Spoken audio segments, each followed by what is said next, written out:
Hello and welcome to Nancy Goodaim the Space Ranger. This is chapter 23. It's a longer one, so you'll need to set aside about 20 minutes or just be listening for about 20 minutes to get through it. And if that is your mission, a hen, a daw, is a tree, and away we go. Bart looked out at the rolling waves. He could see horizon in every direction but little else. His sense was that the sun was beginning to set, but, consumed as he had been from the bickering in the last chapter, and with a belly full of Spontalager meat, he hadn't really been gauging. "Is that sun setting?" he muttered. Now, if you have never sailed across the Jupiterian Sea of Uncertainty on top of a Spontalager transportation robot, then you will have to imagine how lonely a thing it is. On the evening of the third day of the first human expedition to another planet, European Space Agency mission specialist Bart McMurrow found out. Hours before, and just before the end of chapter 22, he had been enjoying his first proper meal in days, which should have been a moment of contentment. Unfortunately, he had unilaterally quarrelled with his colleague mission specialist Nancy McGinley, and two Martians, namely a waitress/astronaut called Martina Ruddlesplitch and a sheriff. All four had travelled from Mars to rescue kidnapped colleagues. In the case of European Space Agency mission specialist Bart McMurrow and European Space Agency mission specialist Nancy Goodaim McGinley, they did so with the intention of finding and rescuing their kidnapped mission commander, a man named Jerry Staunton, and the three-person crew of a sister spacecraft to their own San Laika 1, known as San Laika 2. In the case of the two Martians, they were ostensibly going to rescue a pair of kidnapped colleagues known as Budadaw and Flirnt, but as with all these things, the reality of what they were up to was different. The Martian known as Martina Ruddlesplitch had just wanted to see if Martian interplanetary exploration was possible, and the sheriff wanted to be at the centre of interplanetary exploration if it succeeded, and he also secretly admired the Jupiterian autocrat named Sosman Borkstapel, who was behind the kidnappings. As things stood, Nancy, Martina and the sheriff were wandering back into the forest of proverbs in an attempt to free three Jupiterians from a wizard's spell. Neither Nancy, Martina nor the sheriff were thinking of Bart, or his predicament.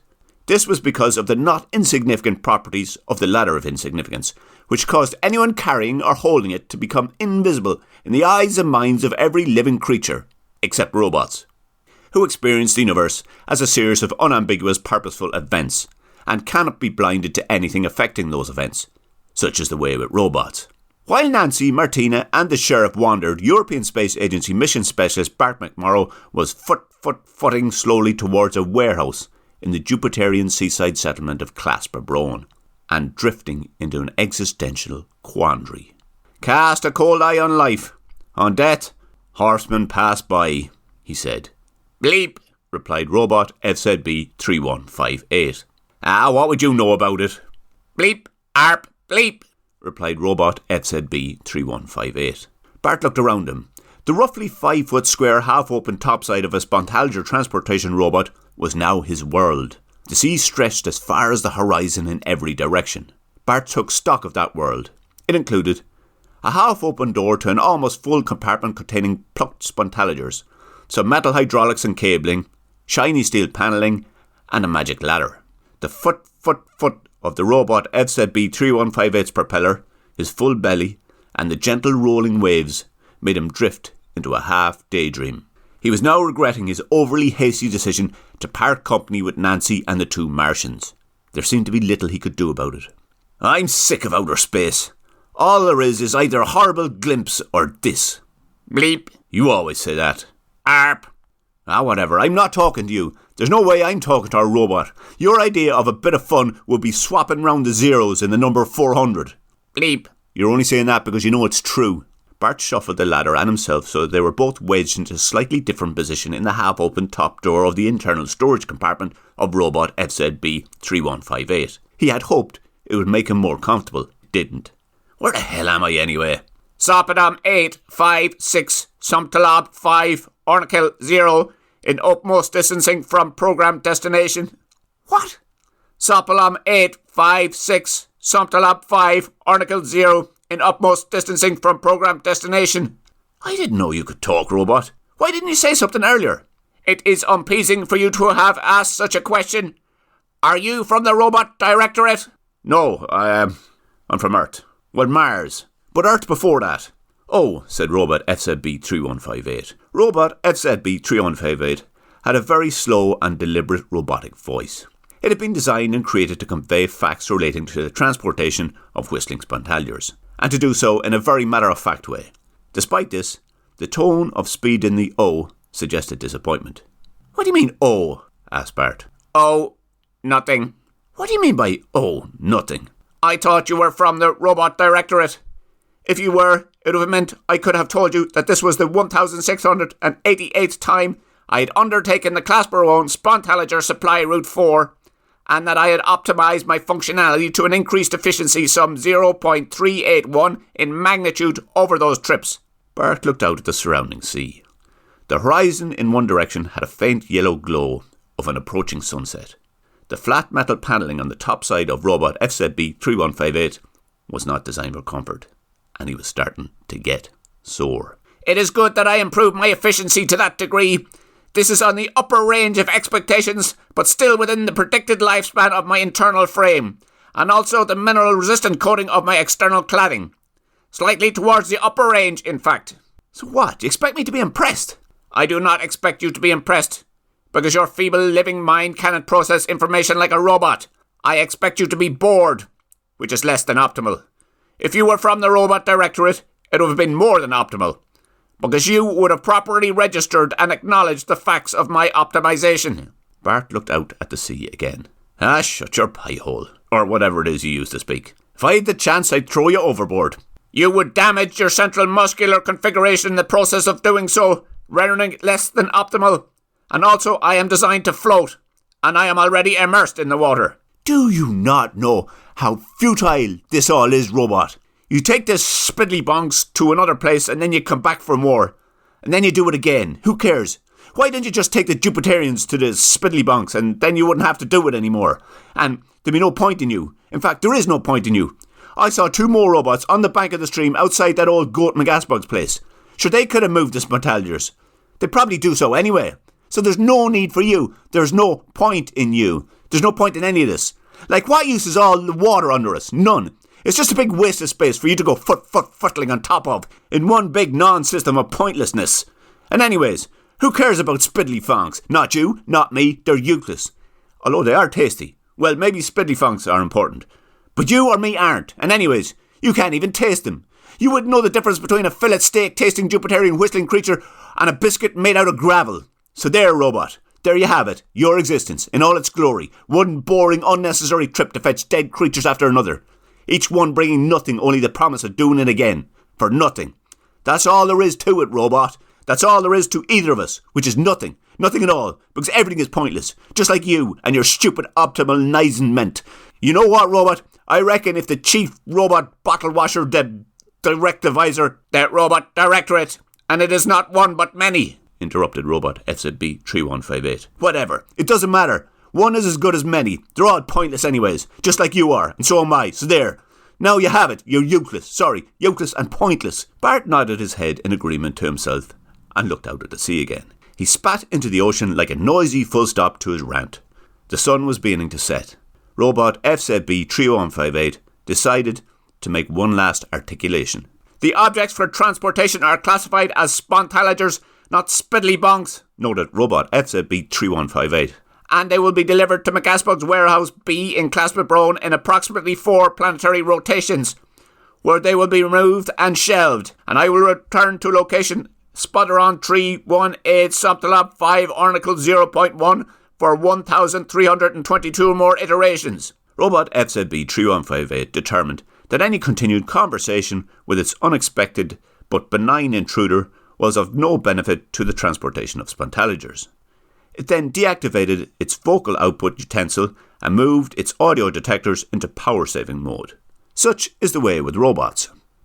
Meanwhile, far away from the sea of uncertainty and thoughts of futility, the evening was also starting to make itself known in the Forest of Proverbs, where European Space Agency mission specialist Nancy McGinley, Martian waitress/astronaut Martina Rudelsplitch, and a Martian sheriff were making their way upstream along one side of the valley known as Polynyasp. They carried with them one half-eaten whistling Spontaliger, 2 crossbows and a badly thought-out plan to free the 3 remaining members of the Hobla Defence League, who had been trapped in a cloud of green plasma by a Jupiterian wizard known as Obleron. "Remember," reminded the sheriff, "the wizard may be powerful, more powerful than me, which is extremely powerful indeed, but if we ignore him, he will go away. So keep your eyes peeled and don't see him if he's there." Nancy, Martina and the sheriff were following a rough path just inside the tree line next to the left bank of the stream. The sheriff was leading the way and talking as he walked. "Martina, once we are upstream as far as those 3 Jupiterian idiots, I want you to rescue them from that spell they are under. Nancy, I want you to keep an eye out for the wizard and not let me know if you see him. I will supervise both of you doing those things." "How will I break the spell?" Now, Martina, you can't expect me to think of everything." Nancy did not respond to the sheriff's direction. Her mind was elsewhere. Something told her to pay attention to the crossbow she carried and the darkening forest around her. She silently cocked and loaded the weapon and moved several metres right of the path Martina and the sheriff were following, which placed her deeper into the lengthening evening shadows. "There's something glowing ahead." "One thing or 3 things?" "I think it's 3 things." "Good, well spotted, Martina. Run on up and make sure. And if it is those 3 Jupiterian simpletons, unmagic them. I'll stay here and make sure you do it properly." What Martina had seen was a green glow roughly 20 metres further upstream, close to the tree line on the same bank as herself, Nancy and the sheriff. She took 4 careful steps past the sheriff and strained her eyes. She made out the 3 shaking and levitating bodies of Bip, Morcador and Mjokta, and then turned back to the sheriff. "It is 3 things, the Jupiterians. What will I do?" "Are you deaf, woman? Unmagic them." I don't know how. Could you ask the gut how you do that?" The sheriff gave a loud cough, a disapproving sigh, an eye roll that neither Martina nor Nancy could have seen, and finally tutted. "Okay," he said, and cocked his head sideways. Nancy crouched down into the shadows. She had been paying only the slightest attention to the distant green cloud-shrouded Jupiterians and Martina's dilemma, and the sheriff's reluctant consultation with the creator of all things. She focused her gaze from the sight of the crossbow to the edge of the stream and surrounding forest and moved in a low, full circle as she did. Someone was there watching them. She could feel it. "Well, Martina," said the sheriff finally, "the gut says you will have to figure that out for yourself. For this is the forest of Proverbs, and as the saying goes, you can lead a Martian astronaut to water, but you can't make her unmagic 3 upright vibrating Jupiterians from a green plasma prison. So, you will have to figure out how to free those Jupiterians yourself. It is the will of the gut, but don't worry, I will watch you." "Thanks, Sheriff," said Martina. She's not really sure what she should have been thankful for, but took comfort and pride from the fact that the creator of the universe had seen fit to mention her name to its local representative. She started walking the 20 metres or so that were between her and the Jupiterians. Nancy heard something fizzle between the advancing Martina and the green glow upstream. She trained her crossbow on the source of it. There was something in the trees just beyond the bank to the right of Martina, and in front of where Nancy was crouching. It glowed green. "Good work, Martina," shouted the sheriff. "Keep it up," he added. "I'm watching you." The something in the trees that Nancy had spotted stood up and stepped towards Martina and held out the palm of a green, sparkling right hand. "The wizard Obleron is here, Sheriff," yelled Martina. Nancy didn't move from where she was hiding, but trained her weapon on the glowing green dress-suited wizard and waited. "You were supposed to ignore him, Martina. Do you not remember the plan we came up with at the end of chapter 22? How could you have forgotten? I reminded you before we got here." "Sorry, Sheriff, it's just that he's coming at me with a green glowing hand that is spitting out sparks, and it looks like it could do damage." "Just ignore it and he'll go away." "I'm trying, Sheriff, but it's not working." "Then ignore harder, woman." Martina didn't respond. The wizard's hand made contact with her, and there was a burst of white light which threw her into the air back towards the sheriff. She landed on her arse on the shingled bank and stayed sitting. "Sorry, Sheriff," she coughed. "The wizard is hard not to notice." "Well, you managed well enough before the wizard appeared," said the sheriff. The wizard sidestepped Martina and began marching downstream to where the sheriff was standing and Nancy was hiding. He held up a glowing green hand as he moved. "Prepare for some close-up magic, fat man," he yelled. "Prepare for nothing. I don't see anything, or hear anything. And if someone did say something, I didn't hear it," yelled the sheriff. Nancy kept her crossbow trained on the wizard as he approached the sheriff. He was now less than 10 metres away. She waited. The sheriff didn't move, but pretended to be inspecting one of the nearby trees. "I wonder, do these trees shed their gloss fuels?" he said. The wizard stopped in front of the sheriff. His right hand fizzed and glowed with green light and sent sparks spitting in every direction. I have no ears for the gibberish of an extraterrestrial, especially not one that caused me to break my wand and be stuck wearing dirty underpants that itch. Now, taste my rat! A ball of white light pulsed in the wizard's outstretched palm and was pierced with a thunk, which was followed by a yelp, which was followed by the wizard jumping up and down on the spot, shaking his right hand, which had a crossbow bolt stuck through it. The wizard bent double, collapsed to his knees, and gripped his right hand with his left hand. Ah! He yelled. Now, Martina, advised the sheriff. Did you see me? Well, that is how you properly ignore someone. Nancy loaded another bolt into her crossbow, stepped out from where she had been hiding, and walked over to the wizard. The wizard eyed her crossbow as she approached, and bowed his head. I can get used to dirty jocks, he croaked. You must ignore the wizard, Nancy, like I did, and Martina didn't do. The sheriff gestured upstream, where a dazed Martina was still sitting on the shingled bank. You see what happened to her? Don't let her be you, Nancy, as Martina is useless. Be sure to listen to me properly the next time, won't you, Martina? Although, you do seem to have freed the Jupiterians. Well done. It's good that you can do something right. Nancy glanced up to see a tired and bedraggled trio of Jupiterians walking downstream along the bank towards them. The wizard looked at Nancy, and then at the sheriff. They're free because your friend just broke my magic hand, fat man. First you kill my washwoman, then you break my wand, and now my good magic hand. What am I going to do with just a bad magic left hand? Card tricks? Is that what you expect me to do now? I can't hear you, and neither can anyone else, replied the sheriff, because you don't exist. The wizard coughed and gave a sarcastic, Ha, nothing, said the sheriff. Ha, something, said the wizard, because it's getting dark, and the marmsticles will be out. And I heard they've got a new prime on Fongler, one that's nowhere near as lazy as the last one, and I've no magic to stop them. So we're all going to die, which means the joke is on you, fat man. No, it's not, replied the sheriff. Wait, what do you mean, wizard? I mean, whoever you are. I mean that as soon as it gets dark, you lot are going to be ripped apart by marmsticles, which would serve you right for coming over to my planet and killing my washerwoman. Nancy looked up at the tree canopy. She could see 3 of the 4 Jupiterian moons in gaps between the branches. Darkness was on its way. She looked downstream in the direction they had just came. The path was now hidden by shadows. She took in what was around her, which, apart from the purple forest of Proverbs floor and the thick tree growth bordering the shingle banks of the stream, was a dazed-looking Martian waitress/astronaut called Martina Ruddlesbitch standing on the shingle branch, brushing herself down. 3 dazed and bedraggled members of the Hoblograninger Defence League called Bip, Morcador and Mjacta on their way towards her. They were now level with the dazed-looking Martina Ruddlesbitch, which put them about 10 metres upstream from where Nancy and a disgruntled-looking magicless wizard were, respectively, standing and sitting, and a slightly worried-looking sheriff. Ripped apart? Asked the sheriff. Yes, repeated the magicless Obleron. Watch out, Nancy, yelled Bip, who was now 8 metres away from Nancy, the sheriff and the wizard. Bip ran the last 5 of those 8 metres and spent the final 3 metres aiming a flying kick, flying through the air and landing the kick into the upper body of the injured magicless wizard, who then went, "Ah!" Bip quickly jumped back to his feet to fire another kick when Nancy yelled for him to stop. Leave the wizard, she said. He's lost his magic. It's getting dark. We need to get away from the stream. Bip stood back from the winded, injured magicless wizard Obleron and glanced over to Morcador and Mjacta, who had walked to within 5 metres of him. Lads, the wizard's lost his magic. He's completely falurmaless.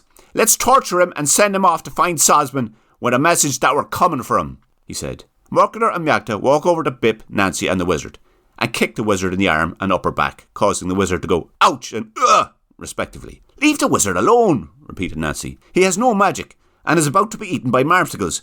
And we will be too if we don't move. Good point, said Bip. Yes, agreed Morcador. It is getting dark, agreed Mjacta. Yes, it is, Mjacta, said Bip. So what's all this about being ripped apart? Asked the sheriff. Marmsticles, sheriff, said Martina. She had struggled to her feet and was now standing next to Morcador and Mjacta, who were in turn standing behind Bip, who was facing the injured magicless wizard Oberon, who was flanked by Nancy and a worried-looking sheriff. Marmsticles? Asked the sheriff. Yes, sheriff. Do you not remember the night prowling marmsticles? They'll be down the stream soon, lots of them, possibly even the same ones from Chapter 8. The ones that killed Chuz Rondelbeck, and would have probably killed you too if Nancy hadn't been so quick with a crossbow, reminded Martina. Ha ha ha, cackled the wizard Obleron. The irony of it all. The extraterrestrials that killed my washerwoman are now about to be eaten by marauding Jupiterian marmsticles. It'll be worth dying with dirty underpants on to see the look on your faces. Something told Nancy to load a bolt into her crossbow. She could hear a faint nongle, nongle, nongle, increasing in volume somewhere in the trees on the opposite side of the river. She looked down at the injured wizard who was sitting and holding his crossbow bolt pierced right hand in his left hand. Nancy leant over, pulled the wizard's right arm behind his back, placed an ASA-issue silicone on steel boot onto the arm and ripped the bolt free. She then loaded her crossbow. It's too late. We're being watched from the other side of the stream.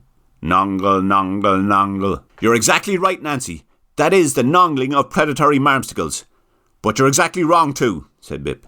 Because remember, this is the Forest of Proverbs. And in the Forest of Proverbs, we have a saying, well, more of a proverb. And it goes, if the intention you have is to save time, then go for a ride on Spongordial Vine. It's not go for a ride, Gallagher, interrupted Morcador. It's take a ride, interrupted Miachta. That's what I meant, said Bip. Well, it's not what you said, said Morcador. Nongle, nongle, clump. What happened next happened remarkably quickly. Nancy, Martina and the sheriff found themselves being wrapped in vines by either Bip, Morcador or Miachta. The combination of darkness, speed and general sense of panic meant it was hard to tell who did the selecting, cutting or wrapping. But it was done with great speed, and all three were rapidly elevated to a large upper tree branch in the Forest of Proverbs. They were no less quickly joined by Bip, Miachta and Morcador. Clump! Ah! Gobble! Well, that's the end of Oberon, noted Bip. Is anyone hungry? He added. We ate earlier, said Nancy. Yes, said the sheriff. He had silently relieved himself in his trousers during the rapid nighttime marmsticle evading elevation. I was keen for it not to be noticed. Tell them about your minty meal, Nancy, he added. We had some whistling spontalgers from the shed at the back of Natty and Biddy McGaspig's home place, explained Nancy, though Natty is dead. You ate spontalgers from Brazy McGaspig's shed? Cried Bip, Miachta and Morcador in unison. Yes, said Nancy. We did, agreed Martina. Nancy will fill you in, added the sheriff. And she didn't kill you? Asked Bip. No, said Nancy. Well, she was in the toilet at the time. Well, you were lucky, said Bip. Breezy McGaspig doesn't take prisoners when it comes to spontalgers. Herself and poor Natty are the biggest spontalger exporters in the Forest of Proverbs. In fact, they're the only spontalger exporters in the Forest of Proverbs. With good reason.